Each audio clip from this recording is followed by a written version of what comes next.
Hi, everyone. Thanks so much for joining us. Welcome to our second episode of IQ&A.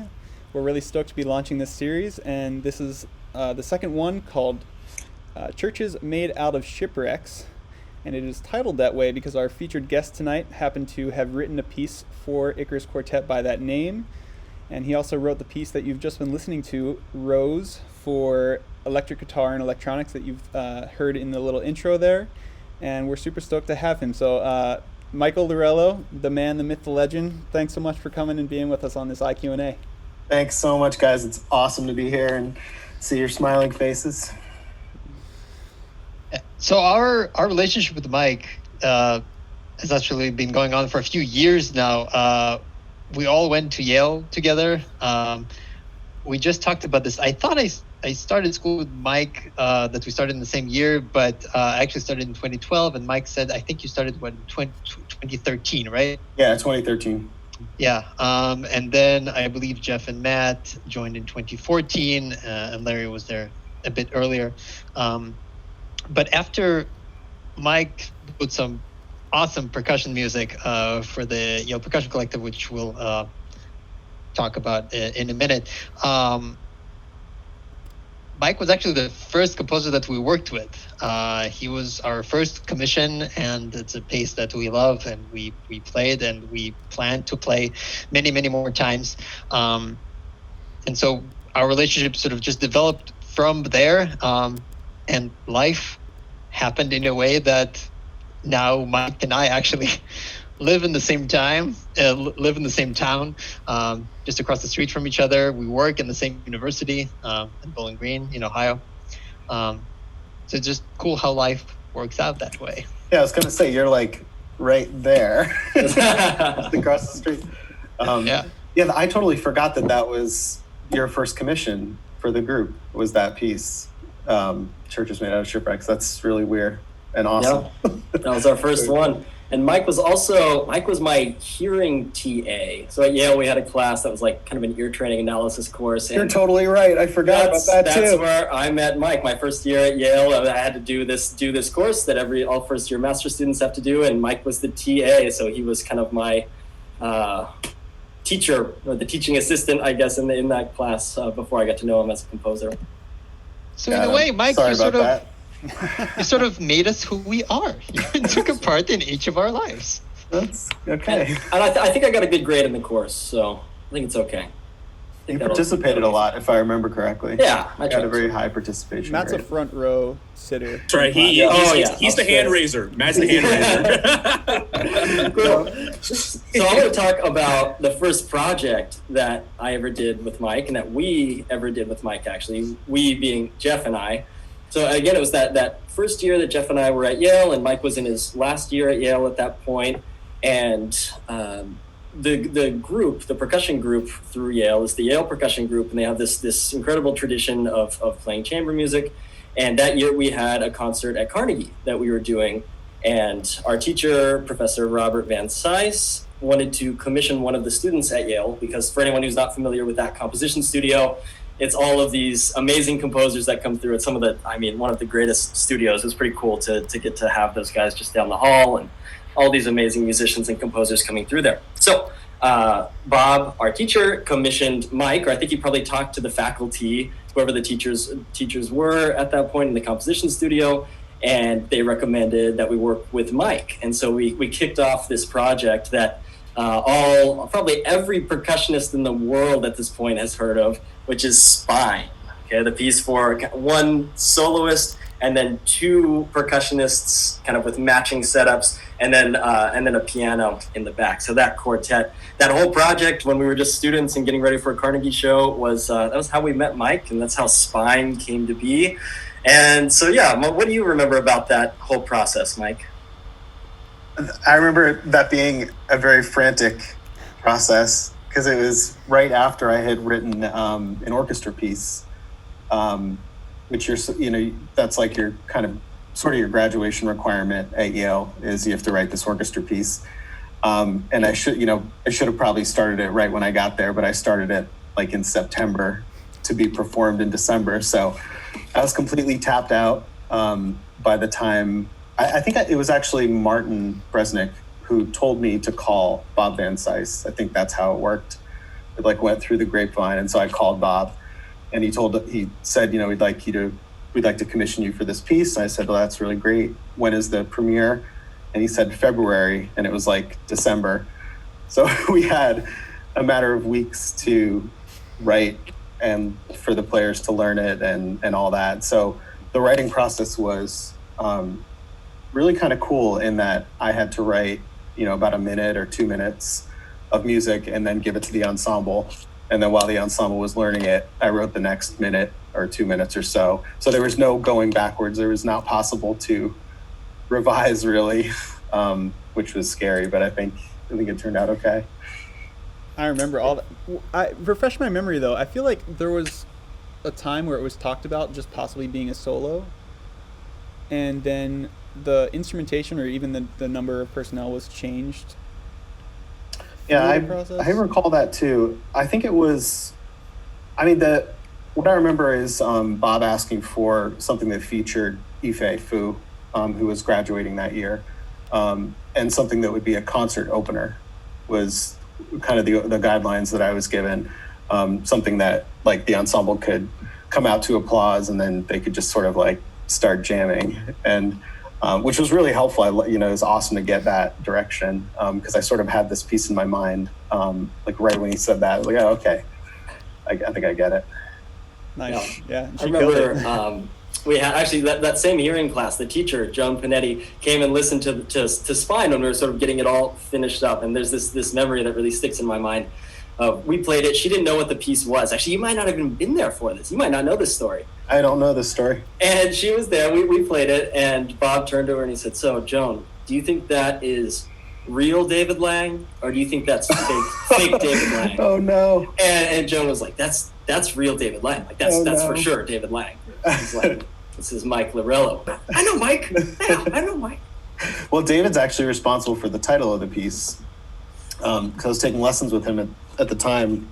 Excuse me, and I sort of brought in this material. It was maybe like the first couple minutes, and wasn't sure kind of what the piece was doing or what the piece was really about. I think, and he sort of pointed out that you have this line that seems to run through the piece, and that's the spine of the music. It holds it all up, and everything else hangs off of that.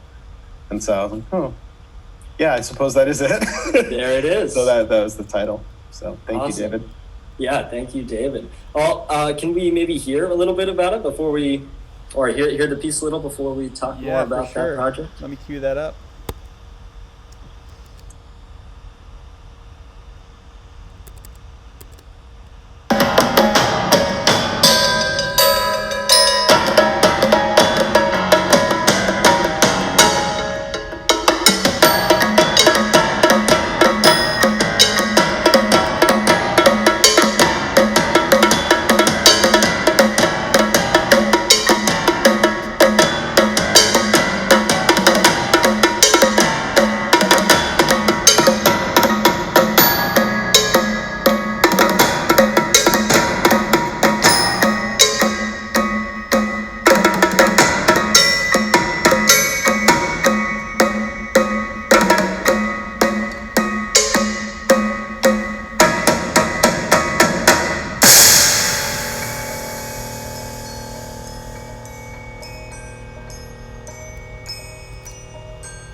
Awesome.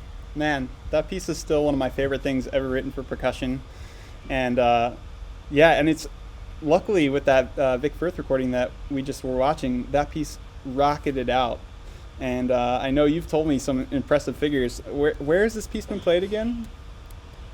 Oh shoot, I meant to look this up before we talked. As far as number of countries, it's or performances or whatever. Yeah, I mean, performances has a couple hundred and maybe 40 countries, or just a lot, but more than I would have thought. I was really, really fortunate to have you guys play it so well, and to have Vic Firth promote it. I think really thankful that they agreed to do that.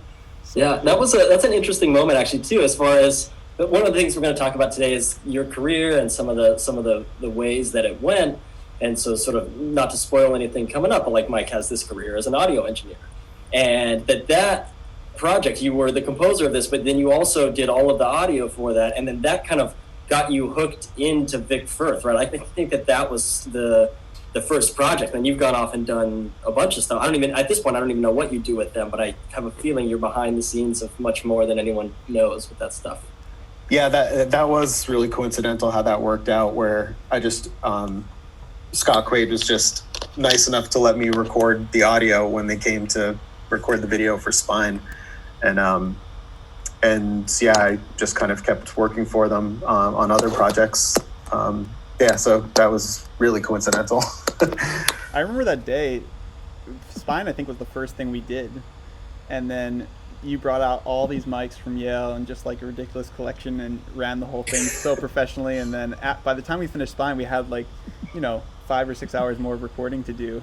And he was just like, any chance you could stick around? And you were just so cool about it, and that kicked off everything. So that was great. Yeah. Do you want to tell us actually about this other kind of side? I think a lot of people know your music, especially now for sure in the percussion community and definitely wider, but what do you do in Bowling Green? Where did you kind of come from in your musical journey and all that? Yeah, sure.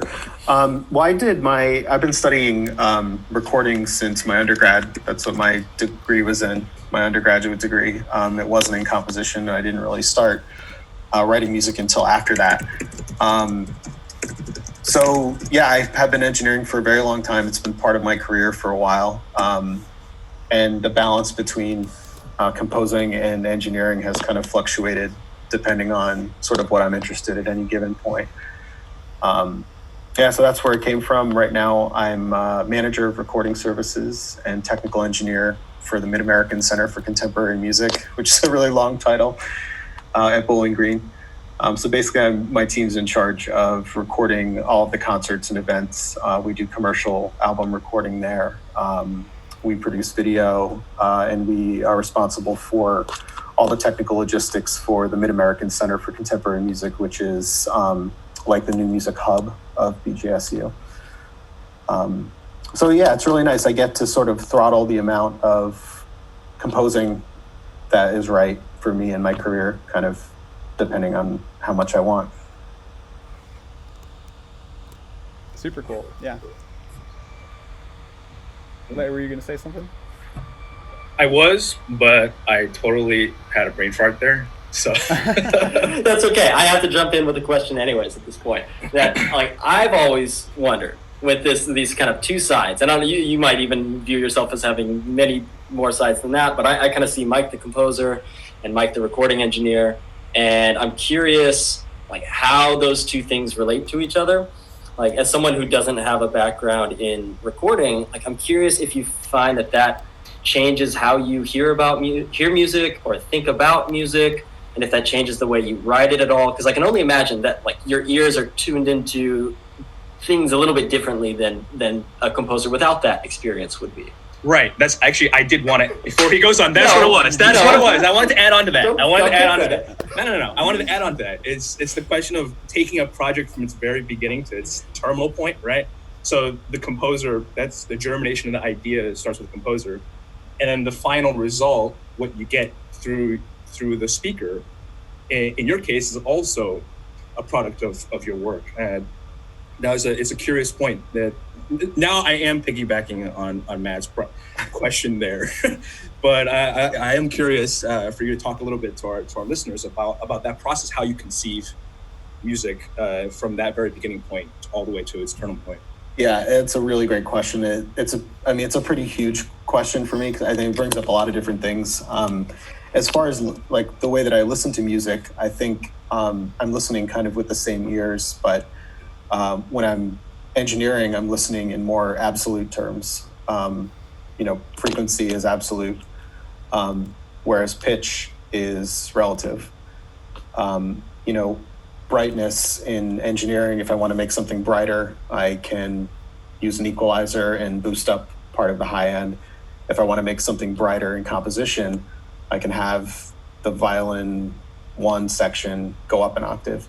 So, I think they're really closely connected for me. And I do often find myself thinking as I'm writing something, what is this going to sound like? Is this something I can close mic and make sound like this? Or is this, what's the approach I'm going to take?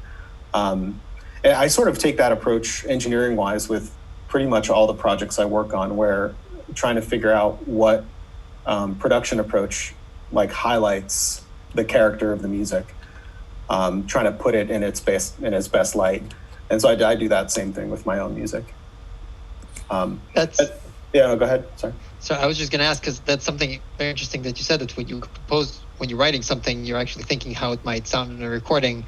And I think, well, maybe you would disagree, but I think that some things are meant more for a live performance, and some things, especially in pop culture, are meant, straight for a recording that's going to be played over speakers or headphones and so on.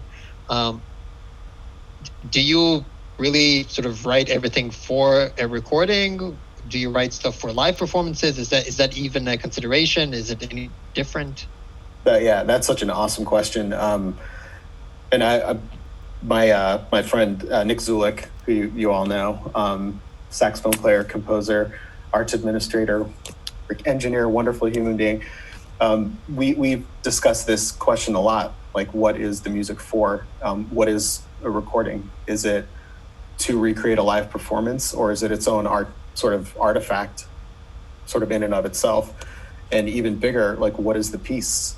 Is the piece of music the score, this idealized version, or is it the interpretation, or is it the recording, or is it the sum of all interpretations over the history? Like, it's such a big question. For me, just personally, I mostly interact with music recorded. Like, if I was to make a chart of number of minutes listening to music, most of it is dedicated to recorded music. And I probably, if we polled humans, it's probably way outsized in that direction. But I think there is a difference in my approach from the beginning if I'm writing something for a group to perform.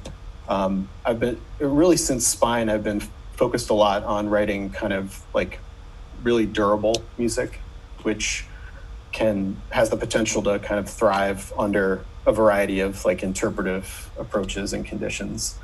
So I hope that stuff can be recorded well, but sometimes that is the focus, and other times I'm just like, screw it, I'm gonna write this thing. I don't care if it's performable. I'm gonna put it together in the studio, and whatever happens. Yeah, so it really depends. When you say you're like writing durable music, I'm curious to hear like a little bit more about what that means to you. Is it just that it's maybe more playable, or is it like, okay, is it accessible in the terms of like players can play it, or is it accessible in that it will blend or mesh with listeners, or a wider array of listeners? What part of it is durable? Like, how are you approaching that? Yeah, I haven't quite figured it out yet, I don't think. I think it's beyond just like a simplicity where, you could write music that's simple to play and people will play it, or will be able to play it. But I think there's like maybe a matter of economy where, have you distilled the idea? First of all, is the idea clear? Does this thing have a forward thrust or a backwards anti-thrust, or is it, if it's supposed to be static, is it static? Is it showing you stasis? Like, is it conceptually clear? Are the gestures as much as you need, but no more? And is it notated and expressed like as simply as possible? So those are just kind of some of the things that I think about when I think about kind of durable music versus music which is sort of, you got to sort of cut through to get at it. And that's not to say that I don't enjoy, like I really enjoy some music that I would consider probably not as durable. But sort of that's something that I'm just have been thinking about over the last few years. Yeah. And then a takeoff on that, the concept we were just discussing, like, does non-classical music have a place in your music? Like, as far as inspiration is concerned, do you draw upon popular musics of various kinds, and if so, like how or what pieces? And yeah, definitely. I mean, I was thinking if I could say that most of the music I listen to is not classical music. I'm not sure if that's true, but it feels like it often. The music I listen to in the car or in headphones or working out or just, I know that, that's probably true that I listen to more non-classical music than classical. So yeah, it has a huge impact on me. I think mostly though from, there's so much cool stuff engineering wise in not classical music. When you look at sort of innovation as far as the cool tools available and the cool production techniques and things like that, there's a lot of that that non-classical music is sort of holding down and bringing to us. So that's really interesting to me. And there's also something really appealing about the directness of music that is not in the Western classical genre. Yeah. Whatever. Yeah. I feel like there's a little bit of a loaded question, because when I hear your music, I hear this, I don't know if you hate this term, but there's that idea of like crossover music within a classical genre, of like elements of, popular music, so rock music infused into classical music. And where I hear that in yours and where I think about that is like the heavy hittingness of the groove and the pulse that is kind of always there. And what's more is then you'll like strip it away, like in what we just heard in Spine, right? It was that really heavy hitting music at the end of the first section, the big crash, and then everything dissipates. And we're going to hear a little bit more about that in Shipwrecks later when we talk about the first half of the piece versus the second half of the piece. And so in your music, it seems to me that you kind of have that crossover side, that pop music inspired side or rock music inspired side, and then the classical side, and that these things all kind of come together in your music. I don't know if you feel that way or not.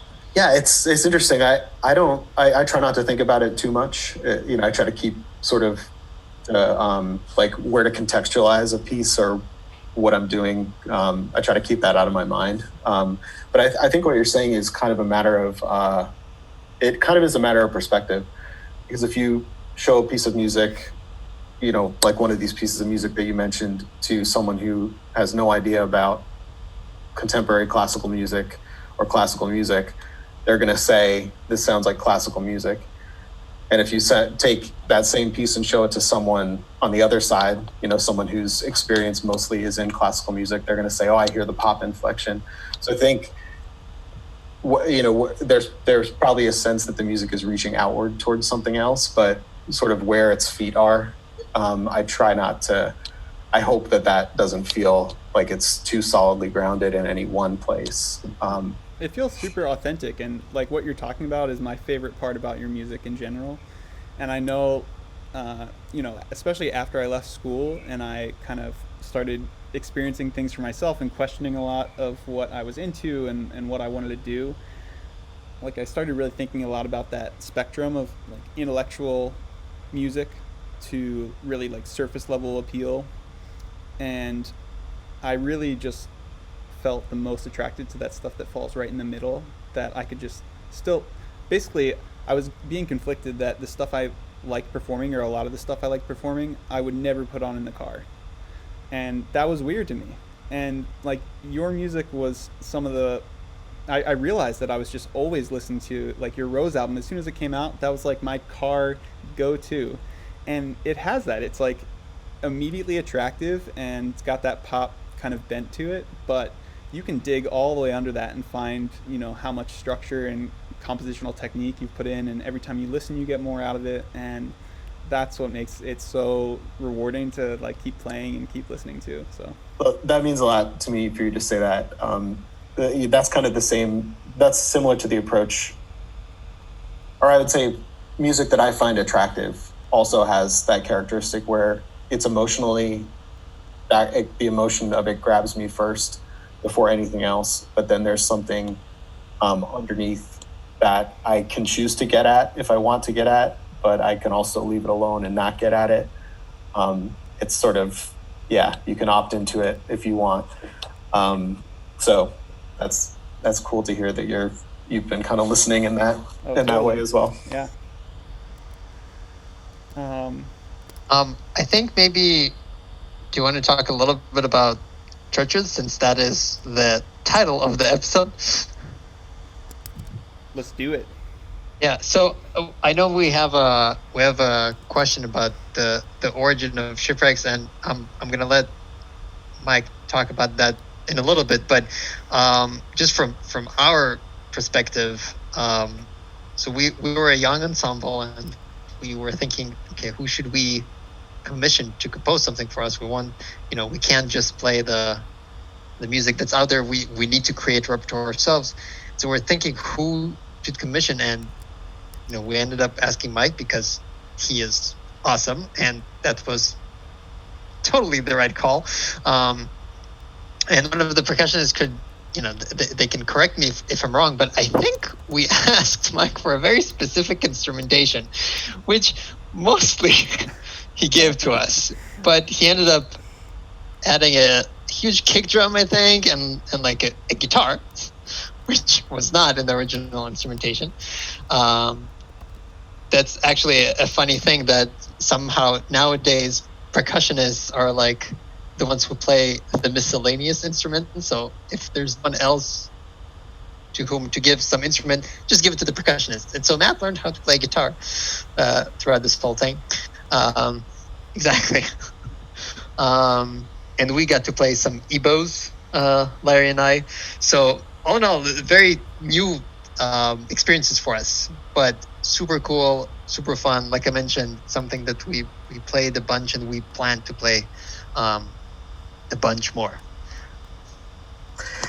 Yeah, that was a really cool commission, because I mean, the thing I think that I love most about your ensemble, aside from the fact that you all are awesome, is that there isn't a lot of baggage with it as far as instrumentation goes. There's some precedent in the canon, but there isn't a whole lot of it.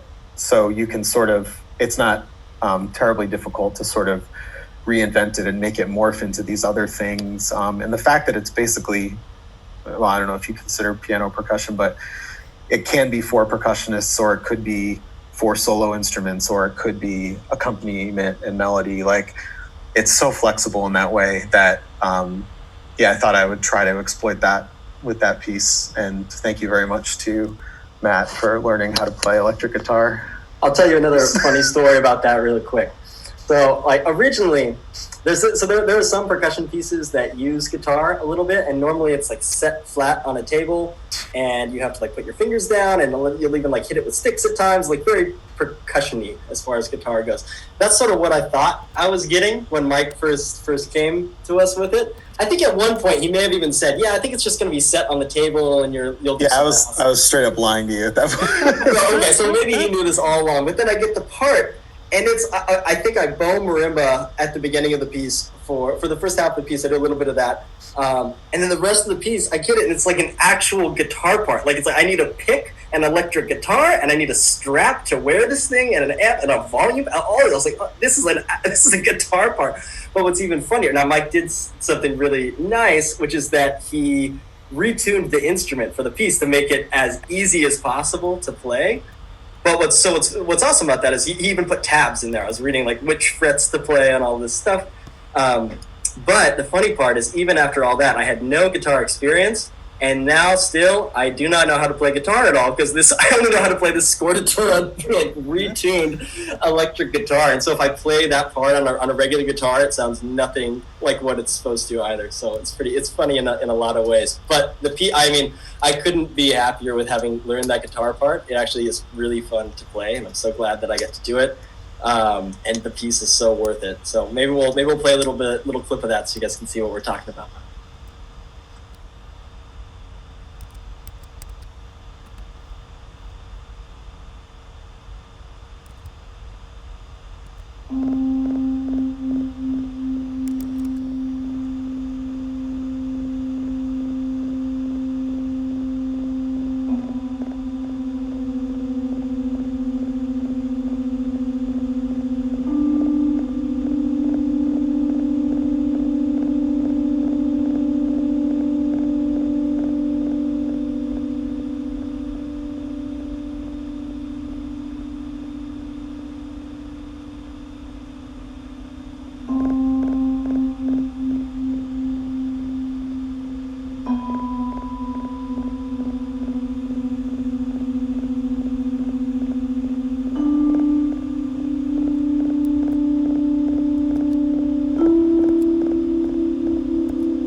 Cool. So we might as well hop in there. That was the beginning of the piece, and we get questions about this all the time. So we might as well hop to that. Do you want to talk about what is going on there on the inside of those pianos?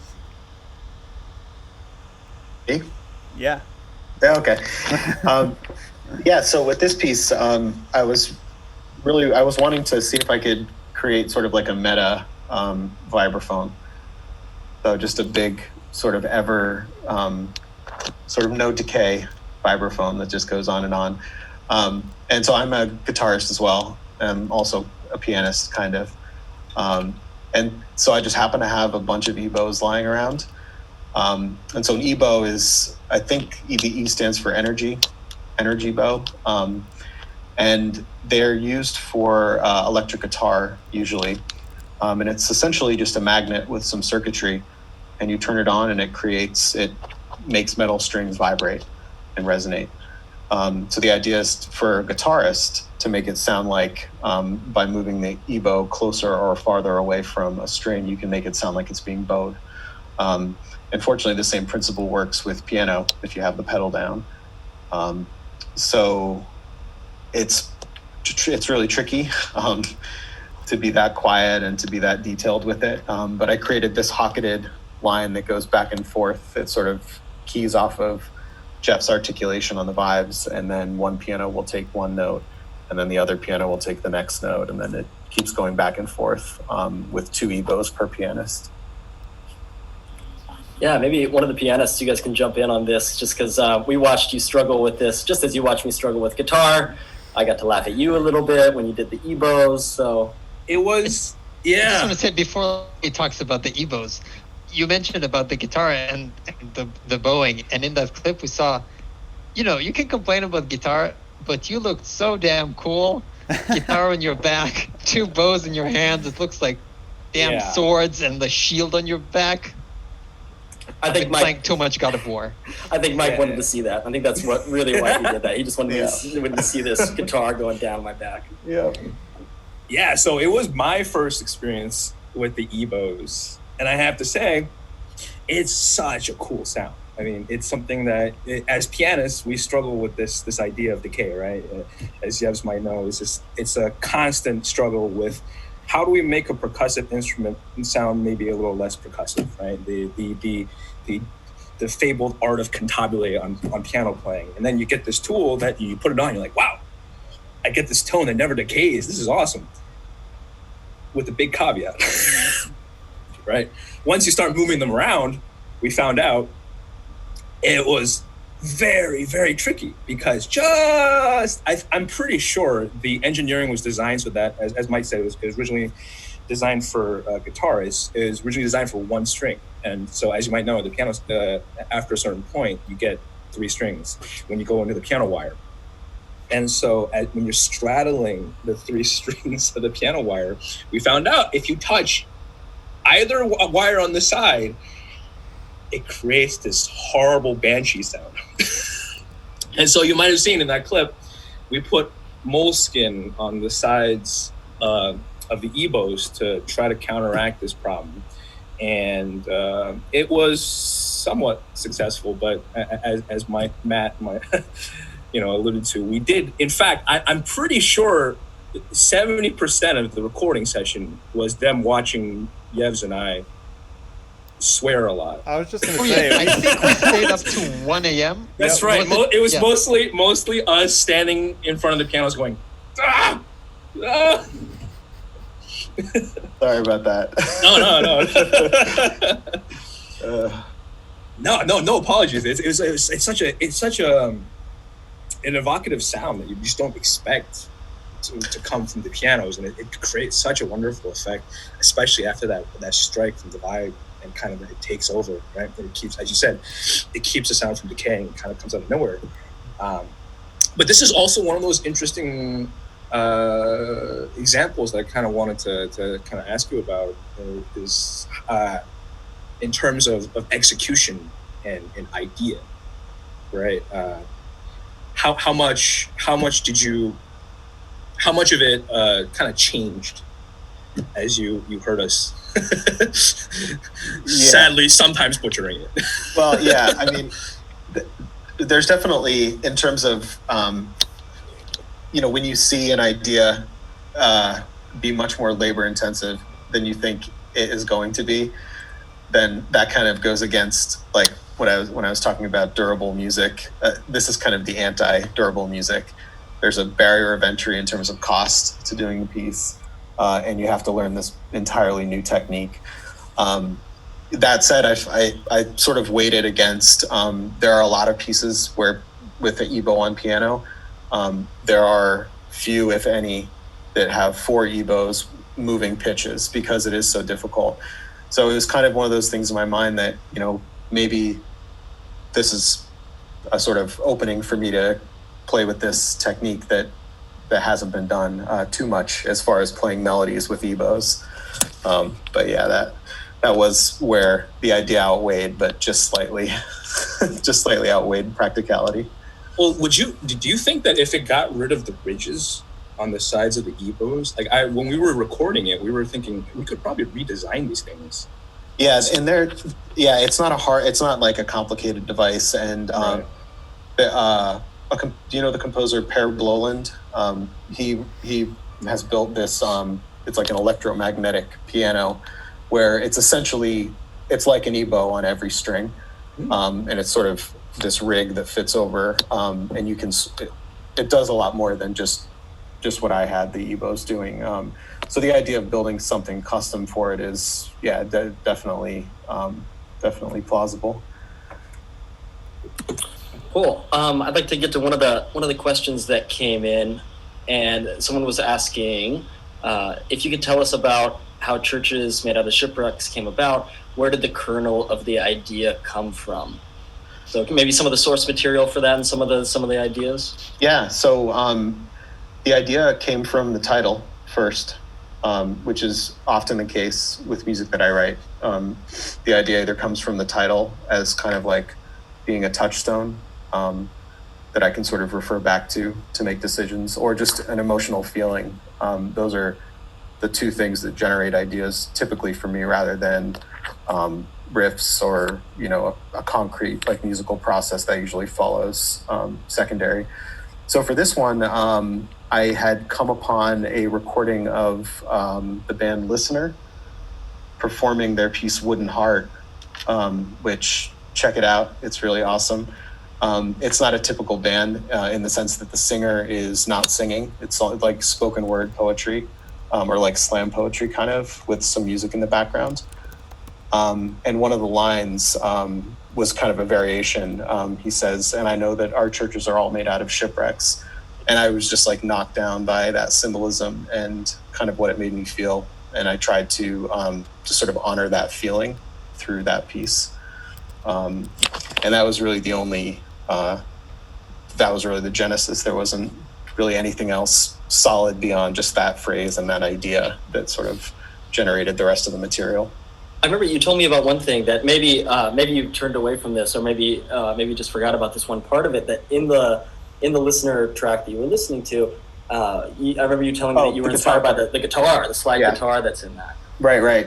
Yeah, that's funny because the earlier in the piece, or a sort of earlier rendition of your part before it became what it was like guitar through a delay pedal with just lots of sliding. And I sort of imagined the piece as being, sliding around. And that had since kind of come out of the piece. But thank you for reminding me. I totally forgot about that. Cool. Maybe we could hear a little bit of the second section of this. We have another clip, I think, to play, and hear some of the second half material.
So badass. And Matt killing it on the guitar. Totally killed it. And me with suspenders. Yes. Yes. I remember you being proud of that. That was good. I still like it.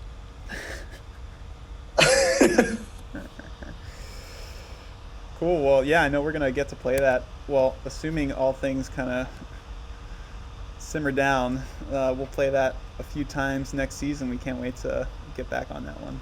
Awesome. That's so great, guys. Thank you. Thanks for the awesome piece. Should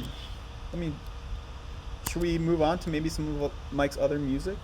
Yeah, we got a question that came in from Sam, though. Let's ask first. Oh, yeah. So he said, Mike, would you talk about writing for instruments that you have a physical connection / memory with, so guitar, piano, percussion, etc., versus flute writing, for example? Or maybe double bass. Maybe we talk about that. Yeah, that's a great question. I try to, if I know the instrument, I try to write on a different instrument.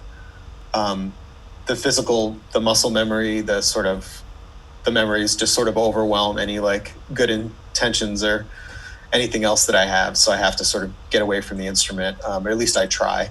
But for me, piano is kind of somewhat of like a neutral instrument for me.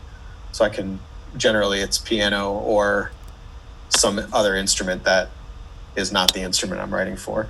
Right. So if I am writing for guitar, then I'll try to write that part on piano and then learn it on guitar, make sure it works, and then go from there. Same thing with Sam. I wrote a piece for Sam called Bleed for double bass, and that one I wrote on piano, and then just sort of with the sound of the bass in mind. That is so interesting because I find your music to be very idiomatic, at least for piano, I say. Thank you. I try to go through after and make sure that it's not like stupidly hard or impractical, like to make sure. Or if I don't know the instrument, then I'll ask a player, someone who's an expert, like, is this right? Or is this dumb? No, it definitely is that way for percussion too, that I forgot to think about that. But the music does fit so well. I mean, again, the guitar part took me some time, but the actual percussion stuff, like it fits really well on the instrument. I honestly don't know how you do it necessarily, or if you have ways, if it's just kind of comes naturally, or in the type of music that you write lends itself to that. But I feel like almost everything I've played, probably everything I've played by you, and everything that I know of, like it just fits. Like including, I don't know how much percussion stuff you necessarily wrote before Spine, but I played many parts in that piece now, and the solo part included. Like it fits. It works. Thank you very much. I just mime all the parts, but really for everything I write, I'll make sure that I learn, even if I can't play violin, I'll still like pretend that I'm playing and just try to imagine string crossings and where I am in terms of register. And then same thing with percussion, I'll just sort of mime it and make sure that I have some physical sense. But percussionists are also great at figuring out ways to use extra limbs, and I can just do this with my foot with a pedal. So I like sort of do that with percussion, and then you guys are such great collaborators that you can very gently break it to me if something's impractical, and we can through the workshop work on it that way. I remember texting you about a year ago, and it was for one of the pieces we're about to talk about for Big Things, and you had this part for, I think it was originally supposed to be a hi-hat or something, and I remember texting you, I was like, can I play these things on my foot? There's a break drum part too, and I was like, can I play that on my foot too? Like, can I just play this with a kick pedal? And every time you came back, you're like, yeah, I mean, do whatever you want. Play it all with your feet for all I care. Yeah, and after that, since that conversation, I've been writing some percussion music that has a lot of foot stuff because I just assume, okay, well, they just need one foot on the ground pretty much. That's right. Sorry, everyone. So, yeah. Nice. Cool. Well, yeah, let's dive into Big Things. This has been one of our major projects over the past year, and speaking of kind of jamming out to music in the car, this kind of came from that, with me just basically getting obsessed with this piece. It was also the first I think, live performance period that I heard when I got to Yale. It was the very first New Music New Haven concert, and I was living with Doug Perry, who was one of the performers for it, and he had been already playing me a couple of the MIDI clips and demos and stuff, and I was just already stoked, and I fell in love with the performance and the piece. And then when you put out Rose, I was just listening to it all the time. So we eventually approached Mike to see if we could make it happen for Icarus, and he was really down. He said it would work just as well, if not better. And it's been a really just rewarding process. It's one of the most interesting kind of workshop experiences I've had in the way that things kind of evolved, and we can talk about that. But just to give people some reference, I'm just going to play a little bit of the original.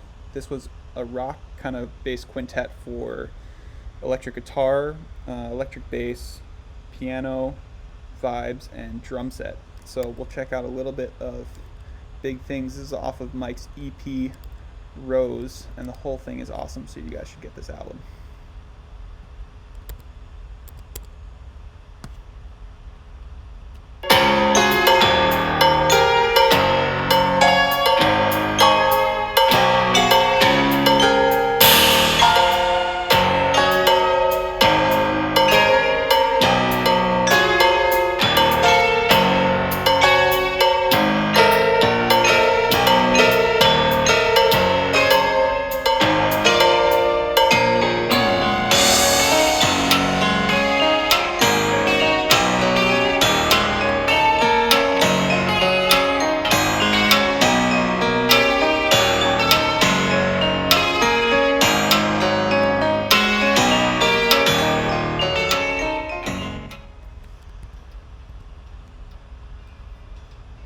Sweet. I haven't heard that in a while.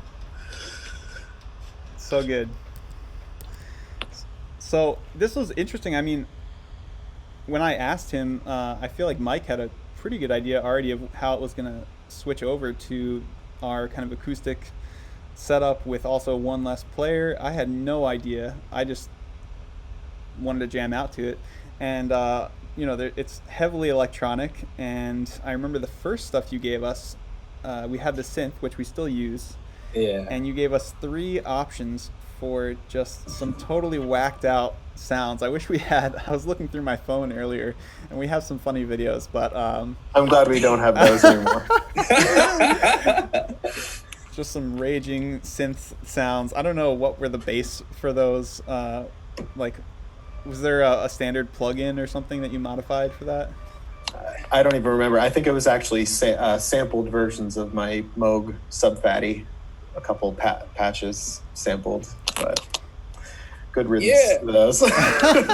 Really? I mean, look, I gotta tell you the truth. Sometimes in rehearsal, we think, what happened to sample number 2? So, like, we all want to ask you, what was the process there? It's going to walk us through the process of first adapting the piece to the original instrumentation, and then afterwards, how you arrived at changing over that section that we were talking about with that very heavy synth sample to what it is now with the 2 pianos. Yeah, I mean, the first the clip that we just heard, it's all amplified. It's basically a rock quintet, more or less. And I initially thought that would translate really easily to a 2 piano, 2 percussion ensemble, or a piano 4-hand, 2 percussion, which I think what we were first shooting for.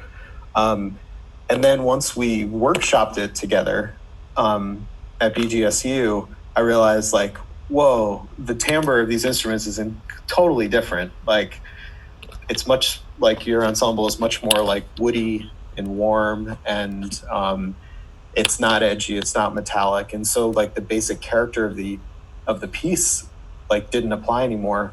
And so I think we worked kind of extensively to figure out, okay, let's slow down this section, let's change the dynamics, let's make the thing like a little more like slinky, and to try to adapt it to those kind of changing conditions. And I think what we came up with is works pretty well.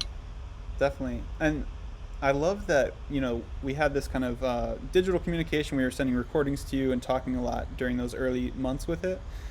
But even before those couple workshop days we set aside, I'm pretty sure you came to a performance in Ohio, and that was our second performance of the piece, playing it kind of the old way, and you heard it, with real circumstances in a hall and kind of how it reads out there, and then we went in there with just really kind of aware and open minds to kind of true life situation, and had that luxurious time in the hall to mess around.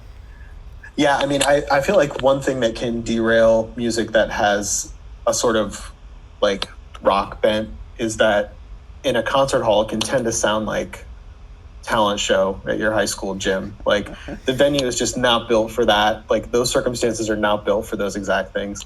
And I hadn't, during that first performance that you're talking about, I hadn't adequately factored that in. There just wasn't enough nuance in it. And, that I came away from that performance, you guys did an awesome job with it. I just thought, I miscalculated this. Which is why it was so great to have that workshop period. I mean, like almost without fail, like experiences where I can get together and like have the latitude to make changes to that extent. The pieces, they always turn out, they're better for it. Yeah, this piece is by far changed more than any other piece that I've ever workshopped with a composer, which I feel really proud about, actually. I feel a greater sense of ownership over this piece than probably anything else, because from where it started in its original version to then, meaning like for the original ensemble that you wrote it for, and then to the first version that we had for Icarus, and then to the final version that we have for Icarus, the changes were dramatic and drastic. And so, I want to talk more about some of those instrument changes and how we came up with those. But this is a good time. Chase has a question. He wants to know, during a collaboration, how do you interact between composer and ensemble? I feel like it's pretty applicable to this topic. Yeah, that's a great question. I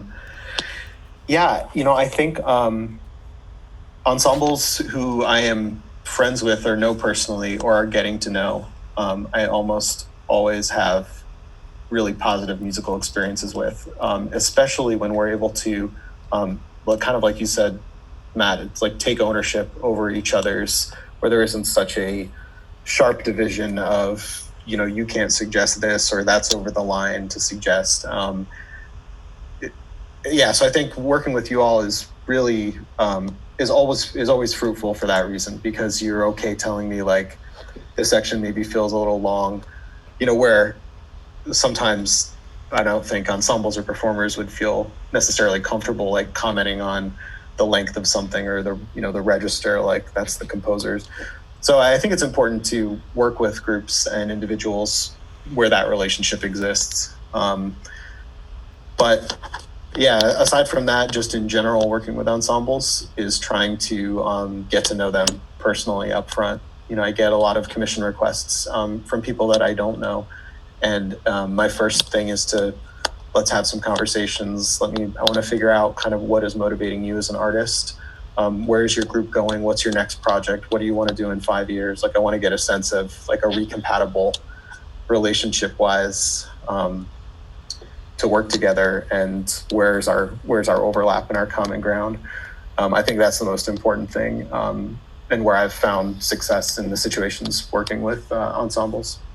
Yeah, you brought up an interesting point for me that was in our workshops together. Like, we're not afraid to tell you if we think something doesn't work so well, and vice versa. Like, I love nothing more than workshopping with a composer who is not afraid to tell me like, yeah, that's just not good, or that's just not working, or even things like, yeah, it's not sitting right. Like the time isn't, like, I love that one because as percussionists, we're like all about time. And so when a composer can call me out on something like that, I'm actually really happy about that. I think it comes from, being comfortable with each other. We've known each other for so long that like, there's no hard, kind of like, honestly, like being in an ensemble. Like when Icarus rehearses, there's no hard feelings if I tell Jeff he's slow or Yevgeny he's fast. And it's the same thing. Like we can tell that stuff to Mike, he can tell that stuff to us, and there's no hard feelings, because when you work that way, I think everyone feels that the end product is the goal. Everyone is on board that like everything we're doing, everyone's ego is out the door, and all we're doing is trying to make the best final product that we possibly can. And like, that's just the best possible working scenario that I think you could have. And also the other thing I want to say is I think a lot of that, how at least how Jeff and I learned to talk to composers or work with composers, came back to like those spine rehearsals. And me watching, I remember when Bob was working with you on that, I there were times when I'd even look and be like, oh, I can't believe he told him he didn't like that. Or I can't believe that he said this or that. And then I was like, oh, but again, it leads to a better product to be willing to like speak up. And those times of watching my teacher work with you on spine was how then I learned to approach composers and learned how like the composers that I like to work with are the ones who are flexible in that way and who are really listening to the actual product versus some theoretical version that they have in their head or on the page. Right. I kind of wanted to just jump in there. You reminded me of some experiences, because at Yale, this is kind of, all being Yaleys here, this is one of the big parts of our experience as performers there, is that they, essentially, I think it's every department has their students playing at least once or twice a year in these composition concerts. And what Matt just said there kind of resonated with what my experience was, that the most successful performances and collaborations were where there was a give and take between the performer and the composer. And sometimes that wasn't always true. And there would be cases where you'd be an experience where it was a little bit more dictatorial than collaboration. And, that would, especially when you get into larger ensembles, it would create some definite friction where, the end product might not have turned out to its full potential because of those kind of frictions that you have in a working relationship. It's such a difficult business model that it's not really, I guess it's a business model, but the sort of situation that we're all trying to negotiate where, you all have a finite amount of time to rehearse because you have to put food in your mouth and so my piece has to fit into that scheme, and we each have our expectations. And so I think those things being out of alignment are often the sort of source of those situations that you're describing, Larry, where it's like, or at least it has been for me, where someone's expectations were out of whack and not fully appreciating the demands that are on each other. And I think, that's something that I've definitely grown to appreciate more through my work with ensembles and you all, just kind of understanding what is going on behind the scenes. Yeah, and even further, I think you're incredibly sensitive to that and feeling that dynamic. I'll never forget, for some reason, this is just one of those random memories that sticks out in my head. After we made all these changes to big things and we put all these wood blocks in there and stuff like that, you're like, I think this works better. What do you guys think? And I don't know what was going through my head. I was thinking about some stuff and I was just like, yeah, I think it's good. This feels better. And you were like, is that what you actually think? Tell me what you actually think. And you got you weren't intense about it, but you were upfront about, I want to actually know, and this is something that we're doing together. So it felt really good to have that sense of trust. And yeah, because I didn't know. I didn't know if it was any good. I couldn't hear it. I was depending on my fellow collaborators to help me there. Yeah. Well, we've been talking about how much this changed. Let's listen to a recent, I guess this is about a year-old performance at BGSU. This is right after we made all these changes, so we relearned a bunch of notes and got this ready to go. So this is Big Things, version 2, IQ.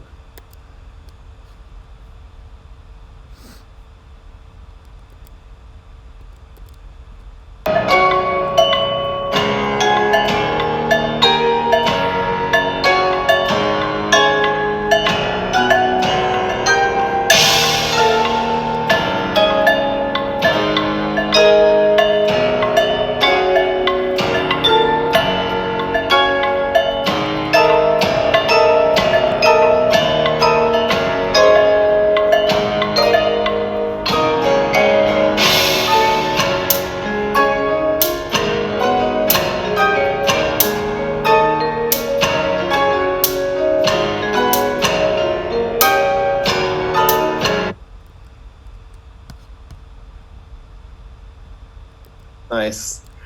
That's right. I really love how it's slower.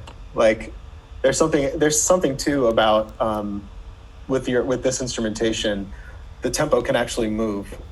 like it's weird if a rock band like slows down and like no one's like setting any measures in a rock band or anything, but like you guys have you're sort of more nimble, and so like you can sort of shape things better, which allows you to go slower parts, speed up, things like that. So, right. Totally. And I'm really excited, just kind of full circle here, the fact that you talked about seeing music as different products and this malleable thing between live and documented archival stuff.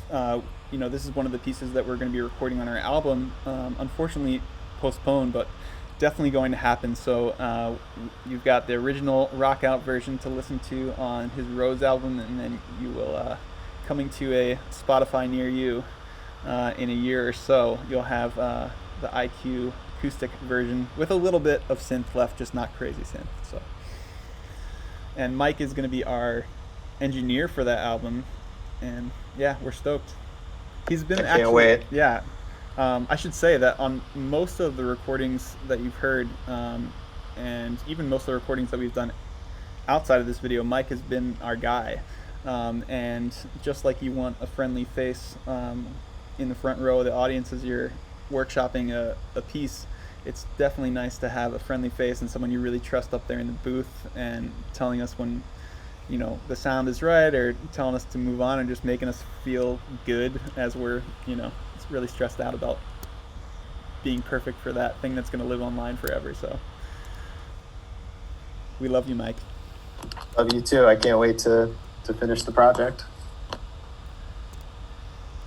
Cool. Well, we've spent a good amount of time talking. We're super grateful for your time. Does anyone have any more questions for Mike while we're here? Anything else come in on the chat? Well, we had someone who wanted to know about Promises. If you want to just talk a little bit about that orchestra piece. Yeah, that was my first and only orchestra piece so far. And you know what? Now that I'm thinking about it, I feel like David Lang might have come up with that title as well.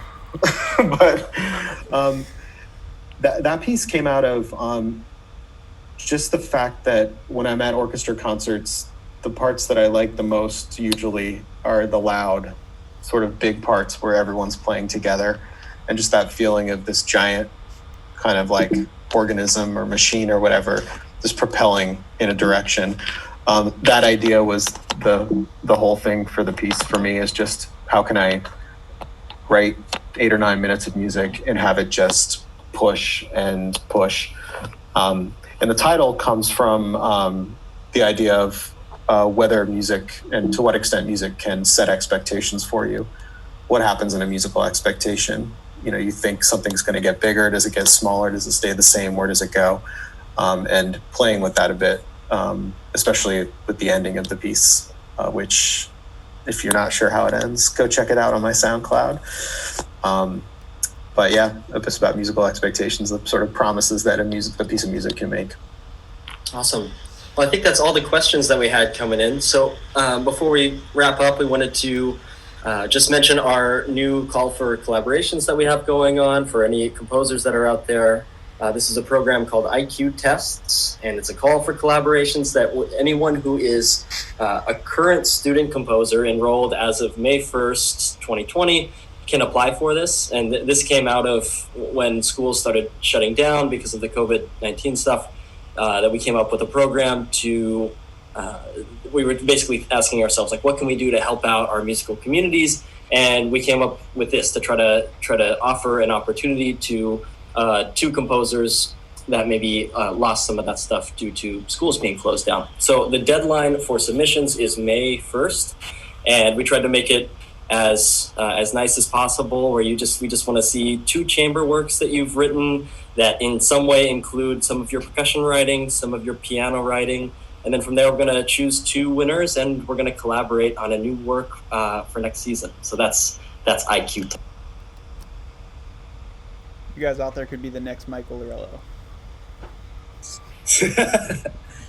Is there You don't want to do that. Is there Mike, so is there anything that you'd like to plug while we got you here? Yeah, I would say I came out with a video, really great video of a piece that was released about a month ago or so. Kind of got caught in the coronavirus algorithm, I think, on social, but it's a piece performed by Infinity Movement, which is a percussion duo from Europe. And the piece title is called Vessel Redux. You can check it out on YouTube. It's probably the most recent thing that's out there, so check that out. Otherwise, look for a long piece that I'm writing for Jeff that I've been working on for a while. So look for that in the future, hopefully soon.